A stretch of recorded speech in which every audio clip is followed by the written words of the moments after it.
What's up, guys? Welcome. Chris Lato. Today's video is a rebuttal to Thunderf00t, often referred to him as Thunder Chicken. He is a very prolific YouTuber. He has 1 million subscribers. Just blows me away. He has 1 million subscribers.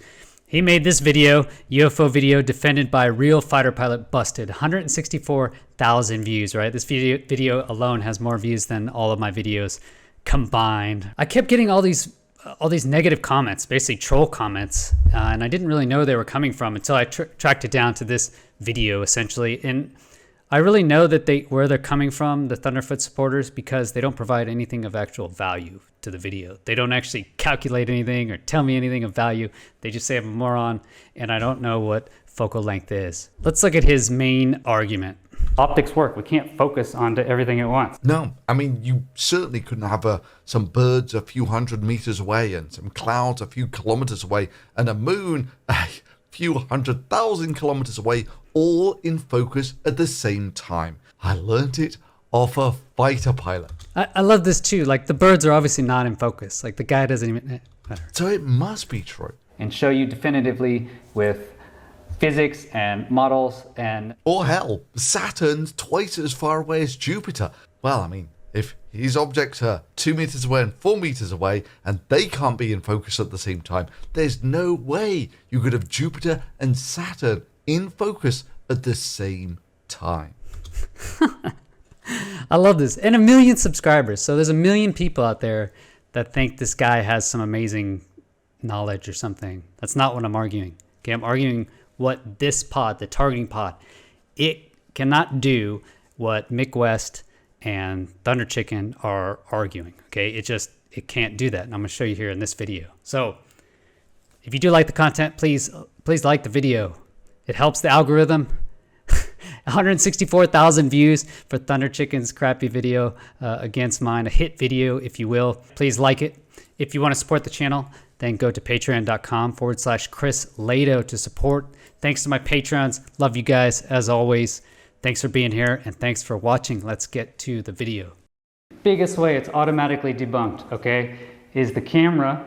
It's a camera, okay? It's in the infrared spectrum, but it still has a focal length. Oh boy. 17 years of working with targeting pods, and he's still not worked out which end of the camera you look through. All right, so I'm going to change the focus point of my camera. Can I see the target? No, I can't see the target. Now I can see the target. I can't see the paper. Oh, wow. I'm so glad I had this guy to explain it to me. That because an object at 2 meters away and 4 meters away can't be in focus at the same time, then that means that if you had, say, an object that was 20 meters away and 2 kilometers away, then there's no way that those two objects could be in focus at the same time. This guy isn't in focus. Yeah, and you know what? That is a valid statement. You can't have two objects at different ranges in focus at the same time. You can't. I mean, you can approximate it. You can approximate it at range, right? Outside of a certain distance, but you can't have two objects in focus at the same time. A lens bends the light. So yeah, you can show dumbass examples, right? Look, you can't focus on, you're not in focus. This guy is not in focus, man. You want to target at range? Let's put him out at 5 miles and say if that's in focus. Anyway, I say focal length in there. I use the wrong terms, but yeah, I approached it from the operational angle. I know what these pods can actually do, and I know that they can't do what Mick West and Thunderf00t are suggesting. So what I should have said is depth of field, okay? Depth of field is really the distance between the nearest and furthest objects that are in acceptably sharp focus. Acceptably sharp focus. It can be calculated based on focal length, distance to the subject, the acceptable circle of confusion size, and aperture. Okay, so those are the 4 things. So when I say it is about focal length, it is about focal length. Okay, it is a factor because what we're talking about is depth of field. So how do they actually lock this thing? So I think they don't have any radar or any other sensor on the object, okay? Because it says slave right here, meaning that the pod should be slaved along the radar line of sight. So wherever the radar is tracking this thing, the pod should be following along. So if they had a radar track on it, then this would already be slaved because I know they're in a slave setup, okay? So I believe they're trying to get a manual lock on this thing. The Wizzos in the back I believe they can see the object, or maybe he can see it in wide field of view and he narrows in, right? Because he's zoomed in maximum here, narrow zoom 1. That's optically zoomed to the max. So I believe they see it visually or have some general idea where it is. I believe they see it visually out the window. And he's able to throw his little container, his square out in front and now wait for the object to enter the field of view and then try and lock it, okay? What's key here is the waves are now in relative focus. Do you see that?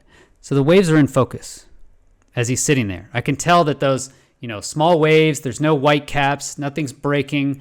This is still in IR, but you can get definite detail. And I think that this is in relative focus, okay? But you'll notice as this enters the field, we can still see this is slightly out of focus, but I can tell it is circular in nature, okay? It is circular in nature. As it goes through, he tries to get a lock, can't get it, moves it out in front, again, in focus.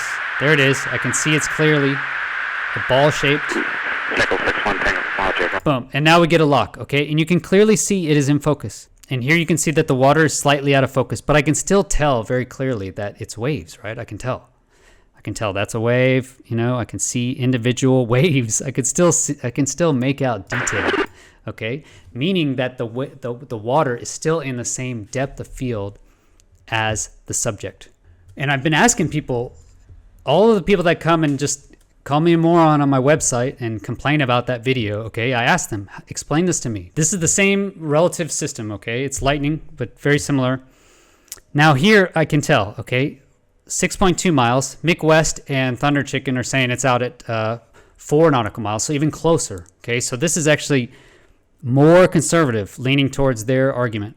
So now I can see clearly this is an F-16. I can break out detail here. I can see, I can see some air coming over the wings here. I can see a tank. I can see heat leaving the engine. Okay, this is at 6 nautical miles. I can clearly see this. Okay, clearly see heat, but I cannot tell what this is. Okay, and this is in Tucson. I can tell watching the video where it's made, and these are valleys. Okay, this is like a little mountain, little hill mountain. Okay, but you can't make out anything. So this is depth of field. So depth of field is how far in front of the subject and past the subject can you see. And as we get to a shallower depth of field, now you can see less behind, okay?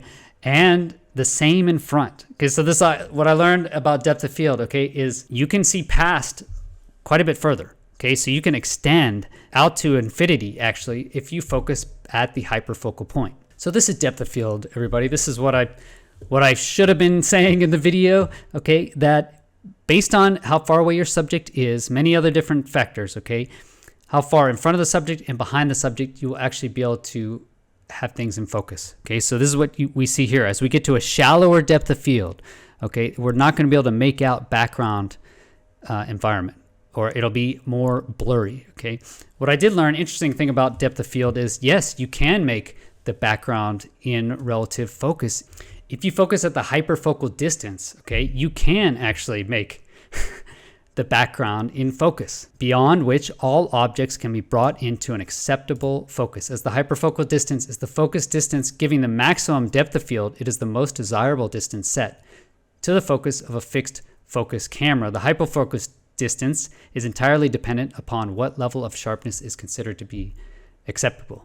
So this is a hyperfocal distance, okay? It's basically denoted here on this Minox camera with a hyperfocal red dot, okay? And then you go to infinity, okay? So if you want to focus out to infinity, you can do that on your cameras, just going to manual focus out to infinity, and now that'll align all of the lines coming in. But there's going to be a point, okay? Without a doubt, you cannot focus on all points at the same time, no matter what Thunder Chicken says, okay? You can't focus perfectly on all points at the same time. There's always going to be a range, okay? So if you're focused out at infinity, as you get closer to the camera, there is a point where it will be blurry, and it'll just keep getting blurrier, blurrier, blurrier, blurrier, okay? The same thing works if you look out a windshield. If there's bugs on the windshield, you're able to look through the windshield and see outside, right? You don't just drive looking at bugs all the time. You have to actually change your focus to focus onto the windshield. First thing, biggest way it's automatically debunked, okay, is the camera. It's a camera, okay? It's in the infrared spectrum, but it still has a focal length. Oh boy. 17 years of working with targeting pods, and he's still not worked out which end of the camera you look through. All right, so I'm going to change the focus point of my camera. Can I see the target? No, I can't see the target. Now I can see the target. I can't see the paper. Oh, wow, I'm so glad I had this guy to explain it to me. That because an object at 2 meters away and 4 meters away can't be in focus at the same time, then that means that if you had, say, an object that was 20 meters away and 2 kilometers away, then there's no way that those two objects could be in focus at the same time. That's not what I said, right? That's not what I said. So those objects can be in focus at the same time, okay? If we focus that hyperfocal distance at this guy. So if you set the hyperfocal distance of the camera happens to be where this guy is, or we move our feet, okay, to match based on our lens system where the hyperfocal distance is, then this guy would actually be in focus versus what I consider slightly out of focus. He would be in focus, and the background would be approximated to infinity. So it basically, you can do that if you're at your hyperfocal distance. You may have wondered, how do pros make those wonderful landscapes where everything seems to be in focus? Well, it's not merely by closing down the aperture of superb wide-angle lenses. They maximize depth of field, the region of acceptable sharpness, by focusing at the hyperfocal distance, a simple function of lens focal length, aperture, and the diameter of the circle of confusion. And the ad flare does not even have an aperture. It actually controls it electronically. It controls the exposure electrically to the sensor. Okay, so if you focus here, now basically you will have half the distance in focus, or acceptable focus, if you will. It'll be in the depth of field halfway between the camera and the hyperfocal point, okay, all the way to infinity. So this is how you get your maximum depth of field, actually. But you're going to not get the most accurate focus, okay, because if your subject is here, they're going to be slightly blurry, okay, or if they're here, slightly blurry, it's not going to be at your perfect focus point. It'll be at an acceptable focus point. So when Thunder Chicken makes all these statements, actually you can't focus on all points at the same time. Thunderfoot, that's not how optics work. Incongruent means it applies just in one specific point. The argument only applies in one part of the whole situation. Incongruent argument. I think the way to defeat these arguments is just show what they are arguing and then show how it wouldn't be possible in all regimes. So this is what I did. Basically, I rebuilt the engagement again in my garage, and here on GeoGebra, right? Thanks to Mick West for showing me this program. So this is point 1, okay, and then I carefully mapped it out. Point 2, 10 seconds later. Point 3, and then the final point, point H. Okay, these are 10 seconds apart. The planes are going 0.61, Mach 0.61. That means they go a mile every 10 seconds.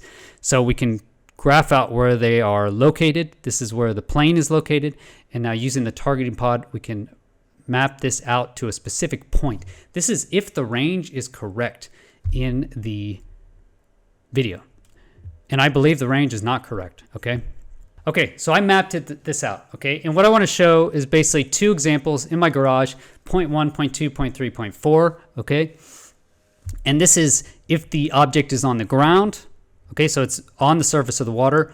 And then I have the second example is going to be if it is at 13,200 feet, which is based off the range. So if we model out the actual range to the targets, which I did in 3D, then I model it again, the engagement again, with what Thunderfoot and Mick West are arguing, that this is a duck. That's just a ridiculous argument. Well, I guess we'll talk to it. This is not a bird, okay? It does not look like a bird. It doesn't fly like a bird. Birds don't do that. It couldn't be a bird, okay? The only reasonable argument I believe is that it could possibly be maybe a weather balloon. So I'll just go with that and assume that Thunderfoot is not thinking this is like a flying chicken or something. On the surface of the water, let's see what happens. So there, I want you to show here, okay? This is all in focus. Everything is in focus, right? We can see the truck and we can see shadow. Look at the shadow there. If you look at the cable, okay, you'll see it's a sharp line. So now we go through. There's point 2, okay? Point 3, and now point 4. So that's what the engagement would look like if it's at the surface of the water.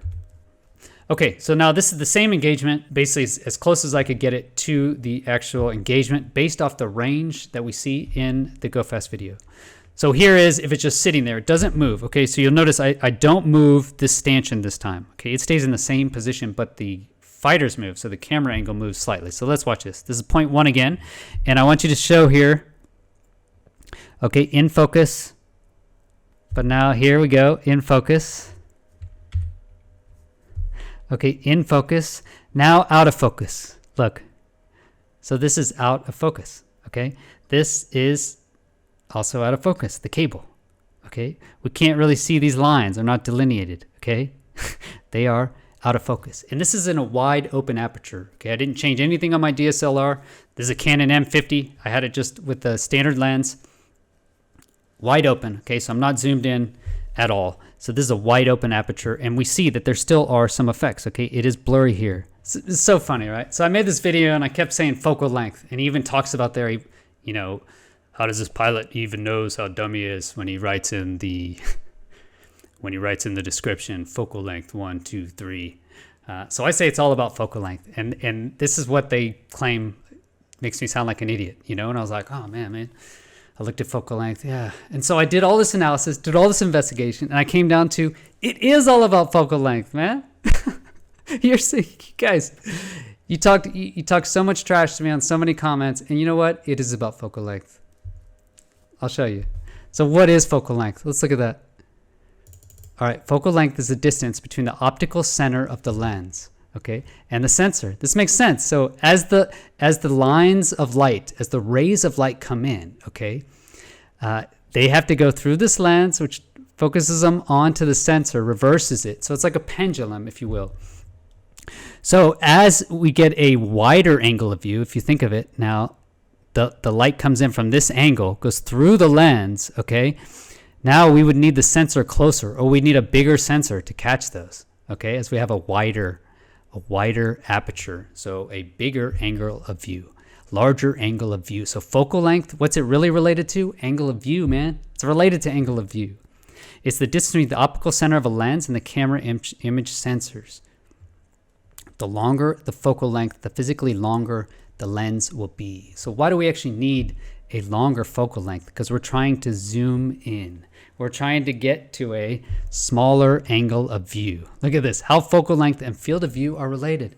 Wow, it's funny how that's related, right? So as focal length increases, what we're really trying to do is get to a narrower angle of view, which is we're zooming in. And right during the GoFast video, the F-FLIR pod is zoomed in to the max extent. It's zoomed in as maximum as it can go optically, because these things are far away. So what should that be doing? Okay, how does focal length affect an image? So as we go up in magnification, okay, yeah, of course, we're actually zooming in. We get less angle around, so we'll actually zoom in. This is pretty obvious, right, as we zoom in. But what also happens, what happens to our depth of field as we zoom in, okay?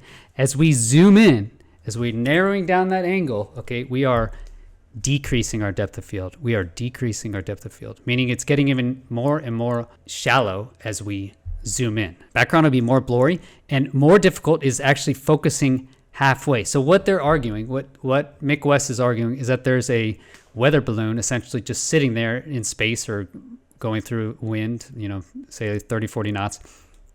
And somehow this pod is able to be zoomed into its max extent possible out to 10 nautical miles, and then see this 3.5-foot object fly through its field of view. So what Mick West and Thunder Chicken are arguing here is that this pod, even though it's zoomed all the way down, as maximum zoomed as it can be, okay, it's able to pick up this tiny little 3.5-foot across diameter object, right, weather balloon, that's not really moving, less than halfway between them and the water. That's what they're saying. So that is the argument, is you can't do that, okay? Now you can focus past something, like we showed, okay? You can focus past something, okay? So if I'm focused here and it happens to be close to my hyperfocal distance of my lens, yeah, I'll be able to see relatively well out to infinity, okay? But once I focus onto this point, okay, if I focus onto that far point now, it will move all of these numbers, okay? So it'll move it. So going back to the GoFast video, So right here, we're zoomed in, max zoomed in on the water. It's about 10 miles away, a little less, 9.5 miles in focus. So Mick West and Thunderfoot are suggesting that even though it's focused out at 9 nautical miles, zoomed in, max extent, depth of field should be very small. Okay, can we actually calculate it? I don't know how to calculate it without knowing the internal parameters of the pod, and I'm assuming that is classified. So I will say it doesn't have an aperture, okay, like a normal camera. The system doesn't have an aperture. So here, right here. How can it see the water and somehow be in focus enough?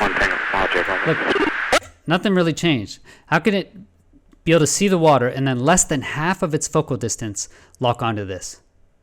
That's my argument. It can't do that. Its depth of field will be too small at that range to actually lock on. And then we notice here is it didn't change much. Okay, you can still see in relative focus the background. You can still see in relative focus the background. I can still make these out as waves, whereas in that other video I couldn't tell. Right? You can't tell those are even valleys essentially. But here we can draw individual waves, meaning it's still in focus, meaning our focal distance to the subject did not change that much. It didn't change greater than 50%. You know, it didn't cut it in half, the distance. Let me say, where did that range come from? Is the range just wrong? That range is just spurious? Yeah, the range is spurious. And that happens all the time. Where do I think it's coming from? I think it comes from a point right here. So I think he's in a ground stabilized position. I think he's receiving some sort of data off board. I believe it's coming from a ship, somebody, maybe on the link, passing some sort of positional data of this thing. And as soon as they lock onto it, the system realizes it has a lock, tries to correlate the data to its other sensors, but it doesn't have any radar data. I don't believe it has radar data or lock on it because it would be slaving. It's in a slave mode, so it should be slaving this targeting pod to the object. Instead, it's not. So he's doing it manually. As soon as they lock up, now they get range information, and this is V sub C, so closing velocity in knots, 210 knots closing velocity, which does match with the range, this counting down this range. This range stays there the whole time. And it does match if it's about the right speed. So I think that this correlates. What's it correlating to? I believe it's correlating to a point on the ground.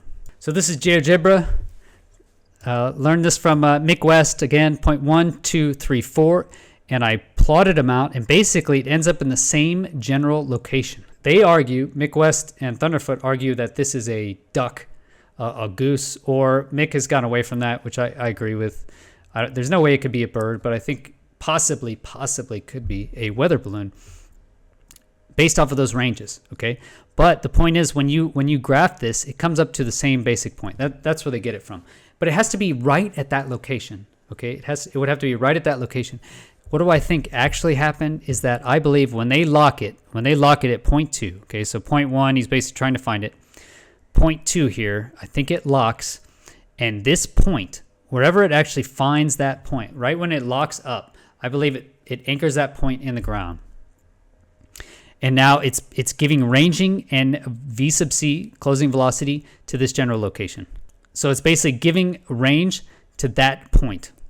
So going back to GeoGebra, this is 0.1, and then at 0.2, I believe right when they get the lock here, the jet system, wherever it's getting that data, either it's from a ship, off board, wherever it's getting it from, I believe it thinks it's a ground track and anchors the data right here. So it's providing range and V sub C data to this point in the ground. So basically that point in space locks it in. Doesn't know that the thing is moving. It's not linked, and it counts the range to that. That's what I think. How could we know for sure? Okay, so I haven't, again, all of his troll comments haven't changed anything. When I went back and analyzed everything, the argument remains the same. I don't believe it can change its depth of field. I don't believe it can change its focal distance, the ad-FLIR pod, that much, and still be able to pick up a 3.5 meter, and still be able to pick up a 3.5 foot ball flying across the screen. I just don't think it's possible. The second point, so I was thinking about, we do actually have another point of data. So if we listen to audio in this,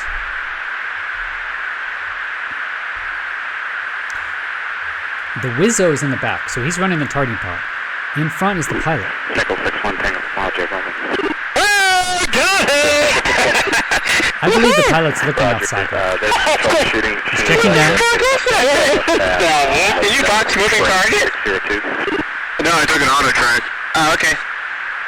Oh my gosh, dude. Wow, look at it fly. So you hear the pilot say, "Look at it fly." Okay, so I think he's looking down into the targeting pod image, but he's also looking up outside. Okay, 100%, because the guy in the back seat is running the targeting pod. The guy in the front is actually flying the plane. But if you look, it's basically straight and level, and he does this slight little 15-degree turn, probably he's probably looking that direction. To be honest, I don't even know if he notices necessarily that he's even in a turn. At this point, he's probably just natural looking over his left side for this thing, because he has a helmet. Okay, so the pilot, he will have a little reticle, because that's his job, right, to pick up tally visual when he gets to emerge. If I can ask the pilot, did he see line of sight movement over the ground? Okay, because our brain can do all these calculations. You know, if you were standing in the garage with me while I moved that truck across the garage, okay, and you moved along with it, you could tell, your brain would do all the processing and could tell if that thing moved. So I really believe if we asked the pilot, do you think it was closer to the water and moving, or do you think it was halfway between you and the ground and not moving? I'm sure he could tell us, I believe, right away.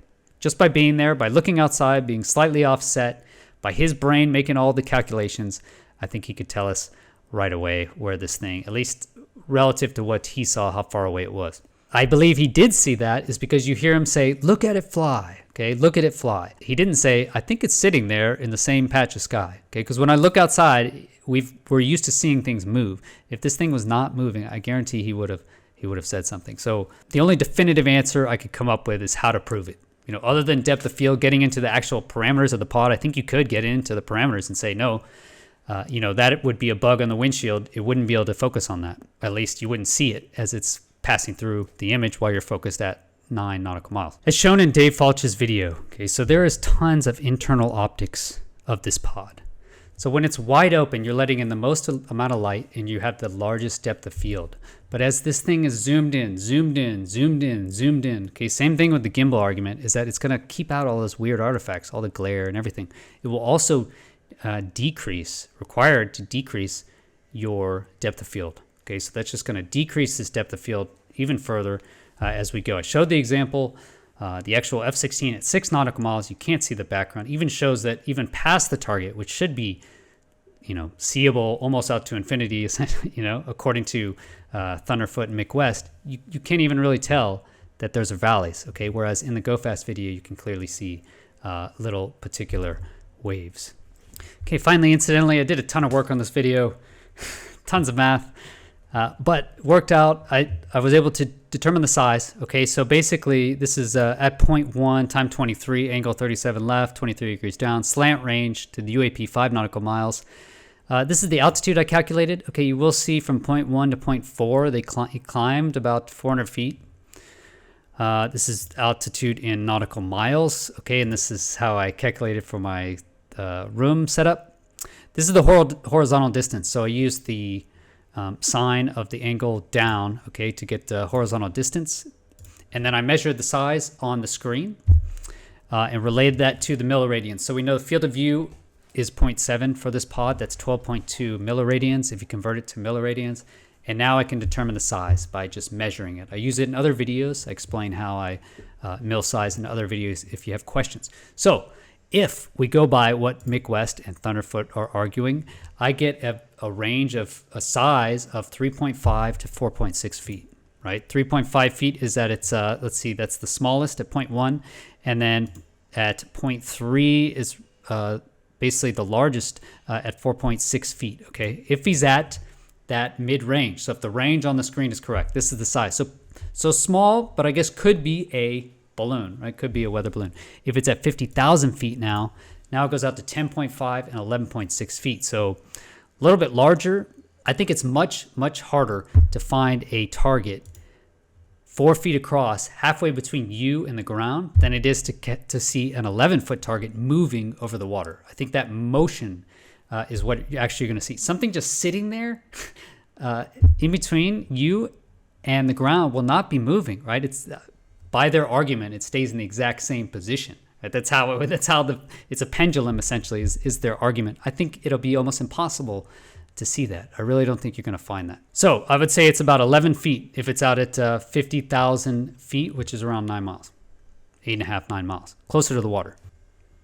And the final kind of unknown is, why is this thing showing up cold, right? Because we're in black here. This is black, so it should be black hot. But this is white, meaning it is colder. Essentially, it's showing up as colder than the water, which is very interesting to me. This would be probably the main argument for how it could be a weather balloon, is that first off, it's circular. It's not moving like a bird. And then the temperature. Temperature is very interesting to me. This was mentioned by Ravi Koparapu in the AIAA conference. He talks about thermodynamics. This seems to be breaking the first law of our thermodynamics, which is basically energy can't be created or destroyed. So what we're seeing is work energy. So it's moving, but there's no heat dissipation. There's no heat dissipation into the atmosphere. So that's very interesting to me, how that is even possible, how that works. And really kind of the main reason I would consider this to be even possibly a weather balloon. That's probably your best argument. But the other things just simply do not make sense. I think it really would look completely different if we were tracking something 4 feet across, halfway between us and the ground, based on my experience. Thanks for watching, guys. Hope that answered at least your questions. I don't think Thunderfoot or Mick West has made any arguments. They just assume that it's correct. Okay, they assume that this range and V sub C is correct. I just don't think this is correct. You know, the chances of this being halfway between the jet and the ground, and this just miraculously lining up to match that, just seems so coincidental to me. So that's it, guys. Thanks again for watching. Please hit the like button if you got value out of this video, or you want to see more content like it in the future. Have a great weekend. Take care, everybody. Peace.